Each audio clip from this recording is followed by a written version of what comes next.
자, 그래서 제일 중요한 게 이거죠. 보상하는 손해가 뭔지, 보상치 않는 손해가 뭔지. 보상하는 손해는요, 너무 범위가 넓어요. 이게 애매모호합니다. 그래서 대부분 법정으로 갑니다. 이거는 재판으로 가요. 왜냐면 보험사는 돈을 안 주려고 하는 거고요. 우리는 돈을 받아야 되는 입장이고요. 네, 그래서 굉장히 애매모호하고 보상치 않는 손해를 보면 이해가 쉽습니다. 자, 먼저 보상하는 손해를 볼게요. 다른 건물에 화재가 옮겨 붙은 경우, 아까 말씀드렸죠? 다른 건물에 화재가 옮겨 붙으면 내가 무조건 배상을 해줘야 되는 책임이 있어요. 그게 우리 실화법이라고 얘기를 합니다. 네, 화재 관련 법인데 그 법에서는 무조건 경과실 유무에 상관없이 무조건 배상을 해주라고 나옵니다. 자, 그리고 이제 관리부실로 창문이 떨어져서 인명피해가 발생했다라든지 아니면 주차되어 있는 차를 이제 뭐 유리창을 부셨다든지 주차되어 있는 차를 긁었다든지 이런 경우에 배상 책임이 생기죠? 네, 생겨요. 그런 경우에도 이제 이 보험 특약을 갖고 계시면 할 수 있다는 거예요. 자녀가 놀다가 친구를 다치게 하는 경우. 자, 우리가 싸움을 하게 됐어요. 만약에 어른들이 폭행을 했어요. 서로. 자, 이게 보험이 되나요? 이런 경험이 없으신가요? 지금 내 자녀가 학교에서 애들이랑 싸워봤어요. 그런데 병원에 갔는데 어디 코가 부러졌다든지 해가 병원에 갔는데 싸워서 왔다 그러면 보험 처리가 되나요? 안 됩니다. 네, 싸워서 온 거는요 보험 처리가 안 돼요. 실손도 받을 수가 없어요. 폭행. 왜냐면 무연한 사고가 아니에요. 싸움은 고의성이 굉장히 짙다라고 봅니다. 그래서 보통은 안 되는데 이 문제가 굉장히 커졌었어요. 자녀들끼리 애들끼리 놀다가 싸우는 경우에는 어떻게 되냐. 자, 그런데 이게 처음에 보험회사에서 안 된다 그랬는데 굉장히 극성인 부모들이 있었겠나 봐요. 싸움을 그렇게 해줘. 그래서 금융위원회에 분쟁조정까지 가서 미성년자는 싸워도 보상받게 해주라 라고 나왔어요. 네, 미성년자는 싸워도 보상을 받습니다. 이종격투기 선수도 돼요. 미성년자는. 네, 다 됩니다. 그게 조금 지금 있는 이 보험의 그 약관에 조금 위배되는 내용이긴 해요. 그런데 어쨌든 고객을 우선시하는 것이 이제 그렇기 때문에 분쟁조정에서는 미성년자는 무조건 줘라라고 나옵니다. 상관없습니다. 자, 이거 혹시 아세요? 기르던 애완견이 남을 다치게 하는 거예요. 내 강아지가 예, 남을 다치게 한 경우도 돼요. 이것도 내가 일상생활 배상 책임 보험을 갖고 있으면 물어줄 수 있어요. 정말 좋은 보험인데요. 사람들이 잘 몰라요. 설명을 못해요. 설계사들도 잘. 타인의 집에 놀러가서 TV 액정을 파손시킨 경우. 타인의 집에 놀러갔는데 좋은 도자기를 깼다든지 스피커를 망가뜨렸다든지 굉장히 범위가 넓죠. 보상하는 손해가. 이건 정말 약화예요. 자, 자전거 타시는 분 있으세요? 자전거 타세요? 혹시 자녀분들께서 사이클을 즐긴다든지 자전거 타시는 분들이 있는데 한때 유행했던 게 혹시 자전거 보험이라는 거 아세요? 자전거 보험. 자전거 보험이라고요. 우체국이나 은행 방파라도 많이 팔아요. 1년에 10,000원 이런 식으로 많이 팝니다. 1년에 10,000원. 그래갖고 요즘 자전거 진짜 많이 타잖아요. 그리고 자전거들이 비싸죠. 자전거 비싸잖아요. 몇백만 원짜리, 몇천만 원짜리 바퀴 하나에 100만 원. 그런 자전거들이 있는데 자전거를 타시는 분이라든지 꼭 자전거가 아니더라도 운동기구들 타시는 분들 자전거 보험이 요 특약을 넣어놓고 자전거 보험이라고 이름만 붙여서 파는 거예요. 네, 그러니까 일상생활에서 취미로 즐기시는 거예요. 직업이 되면 안 됩니다. 일상생활이기 때문에 직업은 안 돼요. 네, 내 취미가 운동하는 거다. 그러면 운동할 때 쓰는 운동기구로 다른 사람이 다쳤다든지 할 때 다 보상이 가능합니다. 전기식 휠체어라는 거 혹시 뭔지 아세요? 전기식 휠체어, 전동 휠체어라든지 아니면 전기자전거, 전동 스쿠터 요즘 많이 타죠. 서 있으면 이제 다니고, 네, 그거 많죠. 자, 그게 도로교통법에서는 차로 분류가 되는 거 아세요? 네, 그게 일반 도로는 멀리 다니면 안 돼요. 일반 보도는. 여기 인도는 다니면 안 되고 보통 이제 아스팔트 도로로 다녀야 되는 게 맞아요. 그래서 사람들이 운전자 보험으로 가능할까? 라고 생각하시는 분들도 많습니다. 운전자 보험을 갖고 계시는 분들은. 근데 그 전동식 전자기계는요, 운전자 보험에서는 면책사항이에요. 운전자 보험에서는 절대 받으실 수가 없어요. 자, 그런데 전기식 휠체어 같은 경우에도 전기자전거 같은 경우에도 일상생활 배상 책임에서는 보상이 된다. 네.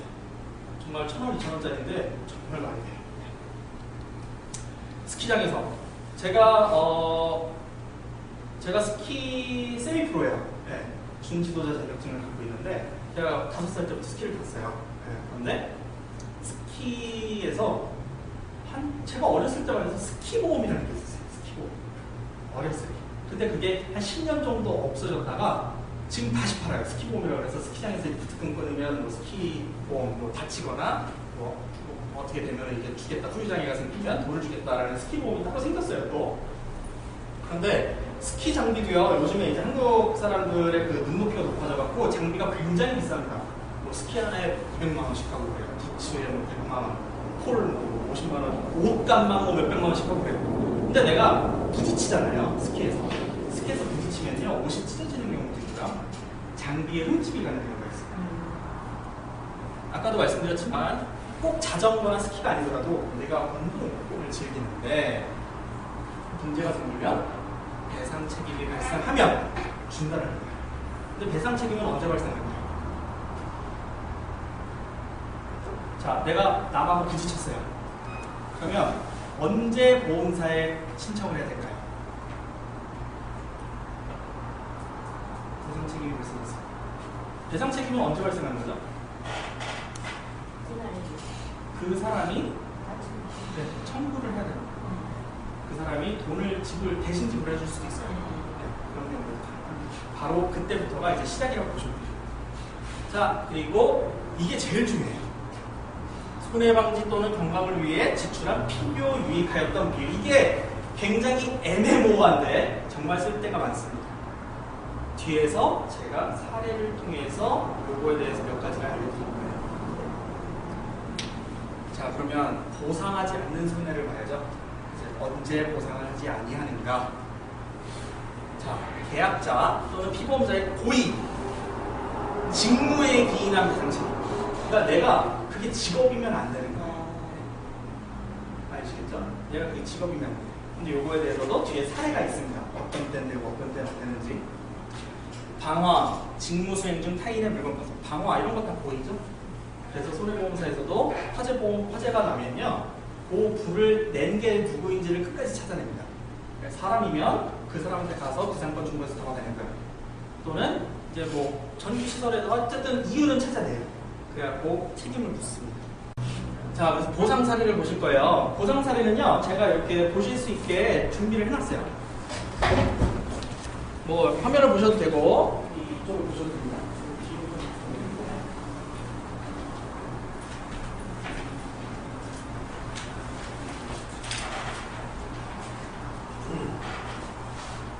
자, 한번 볼게요. 친구들과 술자리에서 옆자리에 놓인 안경을 발견 못하고 깔고 앉아서 안경을 파손시켰어요. 안경이 100만원짜리래요. 무슨 안경이 그렇게 비싼지 모르겠지만 안경이 100만원짜리랍니다. 본인 일상생활 배상 책임으로 청구를 했습니다. 받을 수 있나요?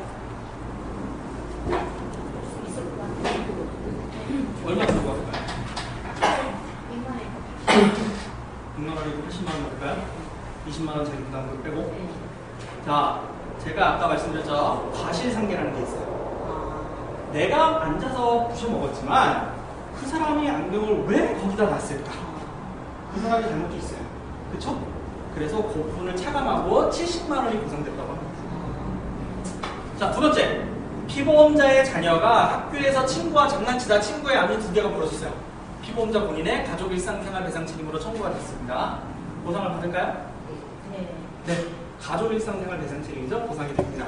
그래서 뭐 350만원이 부모에게 지급이 됐다라고 판결이 나올 거예요. 자, 겨울철 알바로 스키장에서 일하는 고객의 아들이 쉬는 날 보드를 즐기다 다른 사람과 충돌, 피해자의 다리 부상 및 스키용품 파손. 보상되나요? 네. 네? 쉬는 날. 안 될 것 같으세요? 왜 안 될 것 같으세요? 쉬는 날. 날. 자, 굉장히 포인트가 좋으신데요. 겨울철 알바로 스키장에서 일하는 사람이에요. 근데 자기 스키장에서 지금 다쳤죠. 자, 일단 보험회사는 거절을 하고 봅니다.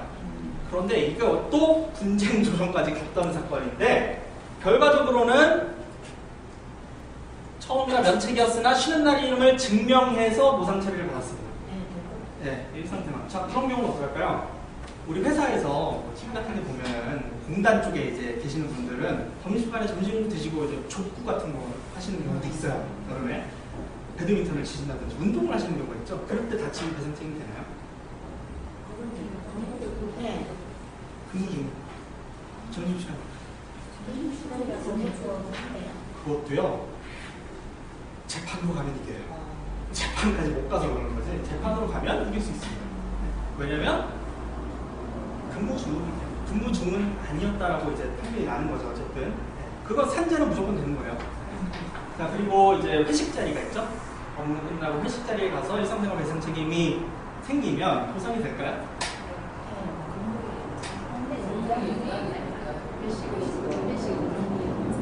굉장히 의견이 분분하죠. 이런 것들이요 일상생활 배상 책임은요 그래서 재판으로 대부분 가요.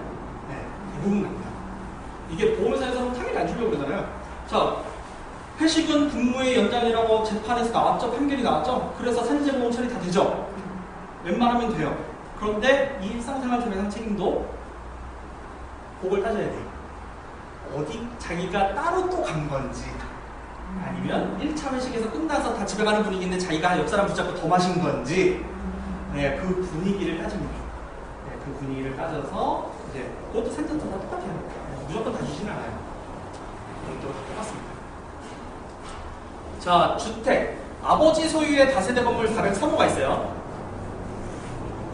아버지는 503호에 거주하고요. 자기는 그 바로 밑에 층인 403호에 거주를 합니다. 그런데 자기 403호에서 밑에서 물이 떨어져갖고 303호에 피해가 발생했어요. 아들의 가족 일상생활 배상 책임으로 청구를 했다고 합니다. 아버지가. 되나요? 자, 아빠 집이 아버지 건물이에요. 아버지 건물. 아버지 건물에 내가 새들어 살 거예요. 403호에. 근데 303호에 물이 떨어져서 피해가 생겼어요. 403호에서 403호 아들의 일상생활 배상 책임으로 요거 가능한가요? 된다라고 생각하세요? 된다. 안 된다. 왜 안 돼요? 아, 됐네. 자, 우리 집에 물이 떨어지면 저희 외할아버지도 그렇고 물이 떨어지면 누구 책임이에요? 집주인 책임이죠? 네. 근데 아들의 보험으로 청구해도 돼요? 안 되잖아요. 아들 거잖아요. 아들의 가족 일상생활 배상 책임으로 청구를 했다. 자, 처음부터 아들의 잘못이 아니에요. 그렇기 때문에 아들의 가족 일상생활 배상 책임으로 청구하실 수가 없어요. 이거는 아버지에게 책임 있는 거니까 아버지가 일상생활 배상 책임 보험을 갖고 계시거나 그러면 이제 가능합니다. 근데 이건 아들 거는 안 된다는 거예요. 그래서 집주인, 소유 관리하는 사람이 누구냐? 이걸 봅니다.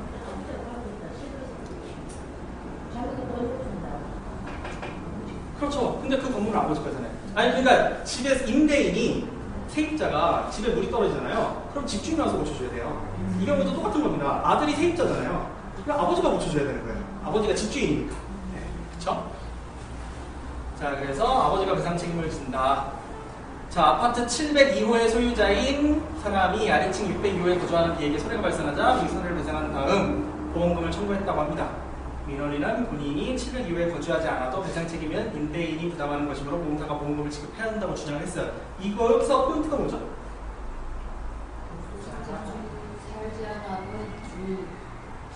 네, 살지 않는다는 거예요. 자, 근데 아까 제가 처음에 배상 책임 보험의 가장 중요한 몇 가지 요소를 말씀드렸는데 본인이 거주하는 증권상에 거주하는 집이라고 말씀을 드렸어요. 그렇죠? 자, 분명히 약관과 상법, 민법에는 그렇게 써져 있어요. 상법, 특히 상법, 보험계약법에는 그렇게 써져 있습니다. 그런데 문제는 뭐냐면요. 이걸 줘야 되느냐 말아야 되느냐를 갖고 분쟁 조정을 또 대법원 판결까지 갑니다. 네. 왜냐면 내가 살고 있지 않아요. 내 증권에 기재된 주소가 아니에요. 그런데 그 집에서 문제가 생겼다는 거죠. 내 소유에서. 이거를 줘야 되느냐 말아야 되느냐. 보험회사는 당연히 면책을 걸었습니다. 근데 끝까지 가서 받아는 됐어요. 그래서 케이스에 따라 다르겠지만 어쨌든 이것도 주인이 물어줄 수 있다. 주인이 일상생활 배상 책임을 청구할 수 있다라고 판결이 나는 겁니다. 이런 식으로 굉장히 쓸 때가 많아요. 자, 직접 거주하지 않으므로 보험금을 지급할 수 없다고 했는데 줬어요. 자, 죄송합니다. 자, 그래서 이렇게 됐다라는 거. 자, 실제로 이런 견적서를 제출해갖고 이제 받으신 사례인데요. 2층 욕실에서 물이 새서 1층 욕실로 이제 피해가 발생했습니다. 피해가 발생했어요. 근데 여기 이제 빨간색으로 쳐져 있는 거 있죠? 이 빨간색으로 쳐져 있는 거가 170만 원 정도가 되는데 총 390만 원 중에서 170만 원 정도는 아까 말씀드렸듯이 유지 보수하는 데 필요한 금액이라고 인정이 돼서 받았었던 거예요. 이런 타일이나 위생기는 미용에 관한 거기 때문에 인테리어 리모델링이기 때문에 줄 수 없다라는 판결이 났던 거고요. 이런 것들은 이제 일상생활 배상 책임으로는 받으실 수 없는 거예요. 이렇게 유지 보수에 관련된 거는 받으실 수 있다.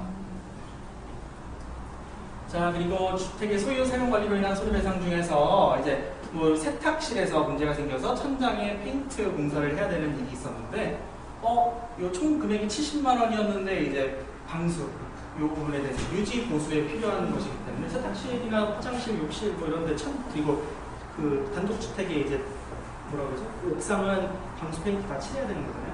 그런 부분들은 유지 보수에 관련이 되기 때문에 그걸 안 하면 물이 새서 집이 무너지잖아요.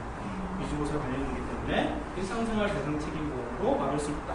자, 이번 분들 여기서는요 배우자 가족 일상생활 책임이 있었고 본인이 또 갖고 있었어요. 그래갖고 남편과 아내가 둘 다 갖고 있는 거죠. 그러면 한도가 2억으로 늘어납니다. 2억 안에서 실비 보상이 돼요. 그래서 일상생활 배상 책임보험은요 가족 구성원 개개인이 하나씩 다 갖고 있는 게 좋아요.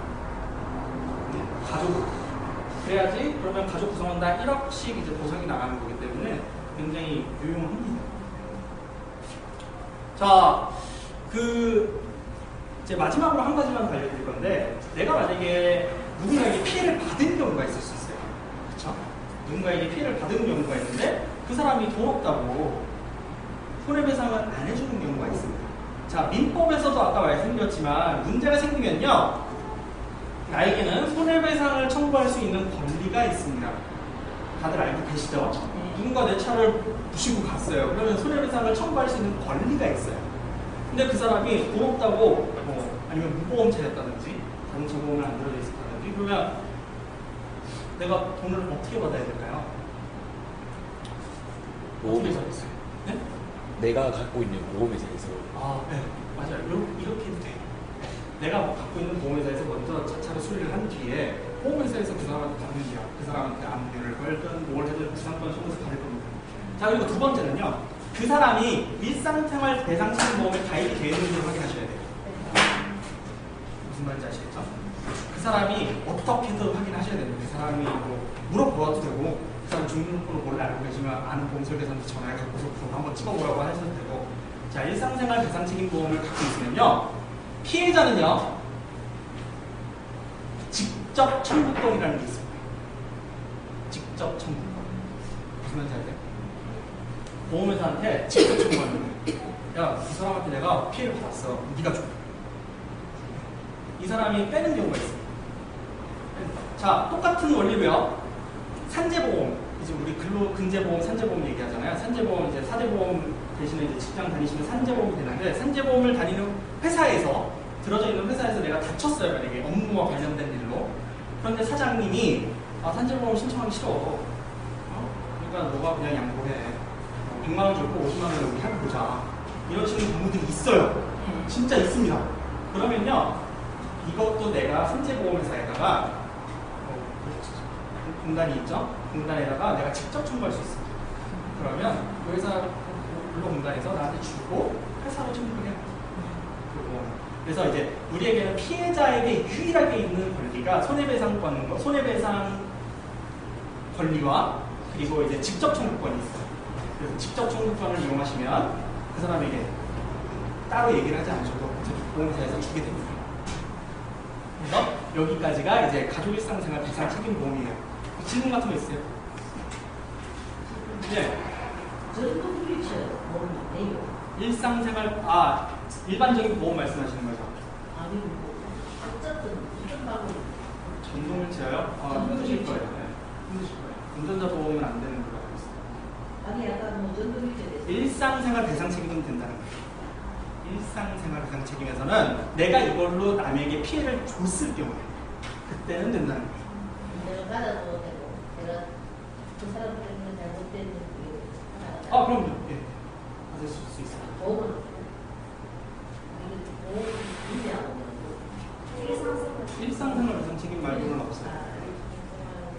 네. 배상 책임 보험 말고는 가입하시기 힘들 거예요. 왜냐면 대부분 운전자 보험이나 전차 보험에서도 면책이에요. 네. 전기 자전거, 진동 스쿠터 이런 거 면책입니다. 자, 오늘 굉장히 유익하셨으면 좋겠습니다. 수고하셨습니다. 인사를